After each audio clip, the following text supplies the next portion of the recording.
Bienvenidos a un nuevo episodio del podcast de GTQ. Hoy tenemos un tema que cada vez está más presente en el manejo de nuestros pacientes con enfermedad inflamatoria intestinal, como es la monitorización de niveles de fármaco en aras o en busca de una medicina más personalizada.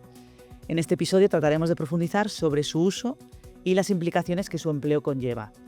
Para esto contamos con un invitado experto, el doctor Francisco Rodríguez Moranta, que es un gastroenterólogo del Hospital de Belviche, que además es coordinador del área de investigación de GTQ. Bienvenido, Francisco. Muchas gracias. Bueno, Francisco es además el primer firmante del documento de consenso publicado por GTQ el año pasado, en el año 2024, que precisamente va sobre esto, sobre la monitorización terapéutica de los fármacos biológicos en enfermedad inflamatoria intestinal. Por tanto, nadie mejor que él para hablarnos de este asunto. Quisiera empezar preguntándote por qué crees que en los últimos años este tema de la monitorización ha ido cobrando más importancia en las diferentes estrategias de monitorización de los tratamientos biológicos. Pues por pura necesidad. La realidad es que, aunque tenemos actualmente disponibles un gran número de fármacos, varias dianas terapéuticas, la verdad es que las tasas de remisión clínica y endoscópica al año, que es el objetivo que nos hemos planteado como el que tenemos que perseguir, son todavía modestas. Y más aún cuando utilizamos el fármaco tal como nos lo marca la ficha técnica. Pero en cambio en vida real sabemos que tenemos mucho más margen para obtener mejores resultados con estos mismos fármacos. Y aunque hay mucha controversia cuando uno habla de niveles, de repente aparecen muchas discusiones, yo creo que hay tres cosas que son muy objetivas. La primera de ellas es que la probabilidad de que el paciente quede expuesto a niveles muy bajos es elevada a las dosis de la ficha técnica. La otra, que las tasas de curación mucosa requieren niveles más altos que las tasas de remisión clínica. Por lo tanto, deberíamos aspirar a esas tasas de curación mucosa. Y la otra es que hay una relación muy clara entre concentración y respuesta. O sea, esos tres objetivos al menos nos dan una señal de que podemos perseguir mejorar la forma de utilizar los biológicos. Vale, y en nuestros centros, la técnica que se usa para determinar estas concentraciones séricas de fármacos son las mismas siempre. Hay técnicas diferentes. Y si son diferentes, ¿realmente son intercambiables? Es decir, ¿se pueden comparar una con la otra o unas con otras? Lo extiendo también a la determinación de los niveles antifármaco, ¿no? De los anticuerpos antifármaco. ¿Son también las mismas técnicas? ¿Son comparables? ¿Son intercambiables? Técnicas hay muchísimas publicadas, comercializadas menos. La que más se utiliza en nuestra práctica clínica, en la que utiliza la mayoría de los hospitales en España, es una técnica de ELISA. Hay también en radioinmunoensayo, enzima-inmunoanálisis y monocromatografía. La verdad es que el 90% de los hospitales utilizan ELISA. Se han publicado correlaciones entre técnicas. La correlación es relativamente buena, pero actualmente consideramos que es mejor, o sea, lo deseable es utilizar siempre la misma técnica en el mismo laboratorio. En cuanto a anticuerpos, las técnicas son parecidas. Los sabemos dividir en dos grupos. Aquellos técnicas de anticuerpo tolerantes a fármaco, que esto significaría que en presencia de fármaco eres capaz de determinar la presencia de anticuerpos. Y esto es importante porque es la técnica que veremos menos en nuestros hospitales. La mayoría de hospitales utiliza técnicas de determinación de anticuerpos no tolerantes a fármaco. Eso significa que por un tema de inhibición competitiva, por la formación de inmunocomplejos, si hay anticuerpos circulando, no seremos capaces de detectarlo. ¿Cuál utilizar? Seguramente para la mayoría de situaciones con estas técnicas no tolerantes sería suficiente. Las técnicas tolerantes a fármaco quizá tienen ventaja en la inducción, donde los niveles de fármaco siempre van a ser altos. No seremos capaces de detectar anticuerpos que son muy frecuentes y que además tienen valor pronóstico en cuanto a la probabilidad de que el paciente no tenga una respuesta primaria. Piensa que hasta 2/3 de los pacientes no respondedores primarios tienen anticuerpos detectables durante la inducción, en semana 2, por ejemplo, con infliximab, entre semana 2 y 6 con infliximab. Vale, hilando con esto que nos cuentas de la inducción, ¿cuáles serían los escenarios principales donde crees tú que la monitorización de niveles es fundamental o relevante? Eso en inducción, en el mantenimiento. ¿Y hay unos puntos de corte claros? ¿Los conocemos? Estamos en el meollo. Vamos a ver. Lo primero, antes que nada, es entender qué información nos da los niveles. Los niveles no nos van a decir si el paciente va a responder. Lo que nos dicen los niveles es si el paciente va a quedar adecuadamente expuesto o no. Por lo tanto, ¿cuándo puede resultar más relevante? Pues en aquellos escenarios donde la probabilidad de que quedes por debajo de la exposición adecuada sea mayor. Habías comentado la inducción, seguramente es un escenario de los más claros, porque casi todo lo que le tiene que ocurrir al biológico va a ocurrir en la inducción y en los primeros meses. O sea que es un momento crítico en la evaluación del fármaco. Cuando más en aquellos escenarios donde hay un elevado consumo, ¿no? Por ejemplo, en las situaciones de colitis ulcerosa aguda grave, donde habrá una alta carga inflamatoria, donde habrá un aclaramiento muy rápido. Este sería otro escenario de los que parecen más evidentes. También en aquellos escenarios en los que sabemos que es más probable que se desarrollen anticuerpos. Por ejemplo, cuando vas a utilizar un biológico, un anti-TNF en este caso, en monoterapia, en aquellos pacientes en los que se ha determinado el HLA de QA105, también para los anti-TNF, y este es positivo, sabemos que la probabilidad de desarrollar anticuerpos es mayor. En aquellos pacientes que tienen pesos extremos, pesos o IMC extremo, tienen más riesgo de desarrollar anticuerpos y está bien documentado por estudios prospectivos largos. Hay algunos escenarios en los que precisamos de niveles más elevados para conseguir la mejor respuesta, por ejemplo, en la enfermedad perianal o en la hidradenitis supurativa, necesitaremos niveles más altos. Y por último, quizá en aquellos escenarios donde decides desintensificar al paciente. Ujú. Hablabas tú del meollo, vamos a adentrarnos todavía más en el meollo. No puedo dejar de preguntarte mm, sobre Hazlo. estrategia proactiva o reactiva. Bien. Barça-Madrid, esto es... No son excluyentes, esta la primera cosa. Es verdad que los que usamos estrategia proactiva, ya te estoy contestando, necesitamos muy poquitas veces hacer estrategia reactiva. La estrategia reactiva es la más fácil de entender porque está aceptada por todas las sociedades científicas.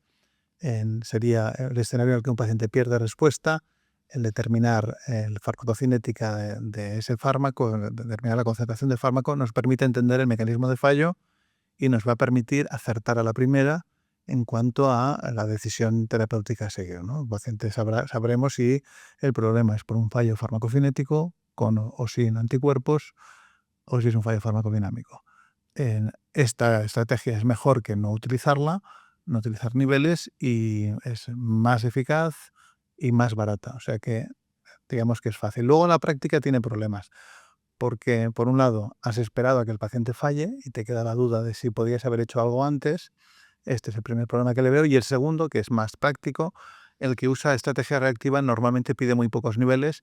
Como el test que utilizamos habitualmente es ELISA, vas a tener que esperar porque necesitas un número de muestras concreto, y esto invalida la estrategia porque al final acabas tomando una decisión empíricamente y este test que has realizado lo vas a tener al cabo de unos días y servirá para validar o no algo que ya has hecho de forma empírica. Y este sería el problema más grande que tiene la estrategia reactiva. ¿Qué tiene la estrategia proactiva? Pues es mucho más interesante, es más controvertida, por supuesto, porque la evidencia que la soporta es más frágil, pero se trata de, igual que tú a un paciente que está sintomático le monitorizas la calprotectina para saber si tienes inflamación subclínica, pues en este caso sería una herramienta más. Desde luego no es la panacea, pero es una herramienta más que tiene como objetivo ver si tu paciente está adecuadamente expuesto o no, con el objetivo de corregirlo, tanto al alza o a la baja. Hay pacientes que tienen niveles altos que no haría falta que estuvieran y los puedes corregir, y sobre todo en aquellos pacientes que tienen niveles bajos no dejar que esto ocurra para que no pierda respuesta y el paciente no desarrolle anticuerpos. Esta estrategia tiene el objetivo de intentar evitar una pérdida de respuesta, y además tiene como objetivo conseguir un mayor porcentaje de pacientes que tengan curación mucosa. Me habías preguntado antes por niveles y me doy cuenta que no te he contestado. Es algo que también hay que entender. Cuando tú estás evaluando una pérdida de respuesta, los niveles que vas a mirar son diferentes de los que perseguimos en la estrategia proactiva. Si un paciente te echa una pérdida de respuesta, quieres mirar niveles de remisión clínica. Por ejemplo, infliximab 5,7, adalimumab en 10, ustekinumab 1,5, 3. En la estrategia proactiva, yo que la utilizo de forma sistemática, mi nivel objetivo es el de curación mucosa. Infliximab 10, adalimumab 12, ustekinumab 4,5. ¿Por qué? Porque el objetivo que me planteo con mis pacientes es alcanzar la curación mucosa y por lo tanto les doy una concentración de fármaco que me asegure al máximo esta opción. Por último, y por no enrollarme más, la estrategia proactiva me parece más interesante, pero mucho más interesante todavía la monitorización mediante modelos farmacocinéticos. Sería la manera quizá más lógica, porque en la estrategia proactiva siempre hay algo de empírico. Tú ves un nivel bajo y de forma empírica le subes la dosis esperando alcanzar un nivel concreto.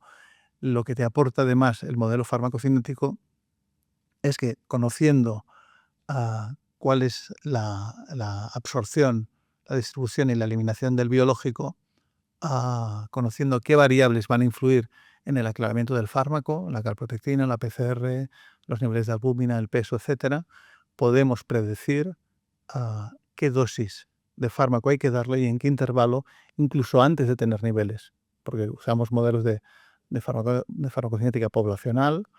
Tú puedes elegir la dosis que le vas a dar, luego hacer niveles y corregir por farmacocinética individual, de manera que puedes adelantarte de una manera mucho más precisa. Entiendo. Se me ocurren dos situaciones un poco especiales donde quizás los niveles o la determinación sérica de niveles tenga importancia, ¿no? O tenga un papel fundamental también, que son en la desescalada de los tratamientos y también cuando hemos suspendido un fármaco durante un tiempo, unas vacaciones de fármaco, y queremos reintroducirlo. ¿Qué opinas de...? Esta no hacerla me parece casi negligente. Es decir, no hay ninguna prisa para obtener ese resultado. Entonces no puedo entender a alguien que lo tienes, imaginemos, a 10 miligramos kilo, está en remisión, 10 miligramos kilo de infliximab, lleva tiempo bien, quiero bajarle la dosis. A ver, hazle un nivel que no tienes ninguna prisa. Cuando tengas el aunque no hagas nunca niveles, a este se lo tienes que hacer. Porque si tienes unos niveles de 4 o 5, ¿qué va a pasar si le bajas a la mitad? O sea, va a perder respuesta, no había ninguna necesidad y realmente es un escenario fácil y yo creo que es difícil justificar no hacerlo. Con la retirada de azatioprina, cuando pasamos de una terapia combinada a una monoterapia, la verdad es que guiado por niveles lo hace mucho más seguro. Si hay algo que aporta la combinación de anti-TNFs con azatioprina es mejorar la farmacocinética del anti-TNF. No parece que azatioprina tenga un verdadero valor sinérgico en cuanto a la eficacia, con lo que cuando retiramos la azatioprina es posible que sus niveles bajen. De manera que hacerlo antes de la retirada tiene una potencial ventaja. Si tienes los niveles muy justos y vas a retirar la azatioprina, quizá deberías plantearte o no retirarlo o subir la dosis del biológico para evitar una pérdida de respuesta. Y ya por último, ya para acabar, ¿qué opinas de la determinación de niveles en los nuevos tratamientos tipo los anti-interleuquina y L23? ¿Crees que tendrá su papel? ¿Que no? Vale, sin duda la farmacocinética más divertida es la de los anti-TNF porque tienen un papel, son fármacos que tienen un componente, tienen un riesgo de inmunogenicidad alto, muy alto, comparado con toda la vía IL-23. Entonces, este factor no parece que lo vayamos a tener. Bueno, sabemos seguro que no lo vamos a tener. Las tasas de anticuerpos neutralizantes publicadas para risankizumab son del 0% y anticuerpos no neutralizantes en un porcentaje muy bajito. Con mirikizumab el porcentaje de anticuerpos es alto, del 25% por test tolerante a fármaco. Pero en el porcentaje de anticuerpos que parece que son neutralizantes también es bajo, es del 12%. O sea que esa parte no la vamos a tener, con lo que en realidad la repercusión sobre el manejo de la parte inmunogénica no la vamos a tener. Pero por otro lado, acaban de llegar risankizumab y ya lo empezamos a reinducir y lo empezamos a intensificar y a cortar intervalos. Así que no estoy completamente seguro. Con ustekinumab pensamos que no lo haríamos y empezamos a hacerlos y tenemos a los pacientes a las dosis convencionales de ficha técnica, muchos quedan en los cuartiles bajos de exposición al fármaco. seguramente, yo creo que seguramente acabaremos haciéndolos, será menos divertido, el papel será menos importante seguramente que con los anti-TNF. A ver qué viendo qué pasa, ¿no? Los datos en vida real. Bueno, pues nada, muy interesante lo que nos has contado, Francisco, te lo agradecemos mucho. Te agradecemos también que te hayas decantado por lo de proactivo o reactivo, que no es fácil. Seguro que tendré críticas, pero seguirán siendo las mismas. Y nada, a todos nos despedimos hasta el próximo podcast de GTQ.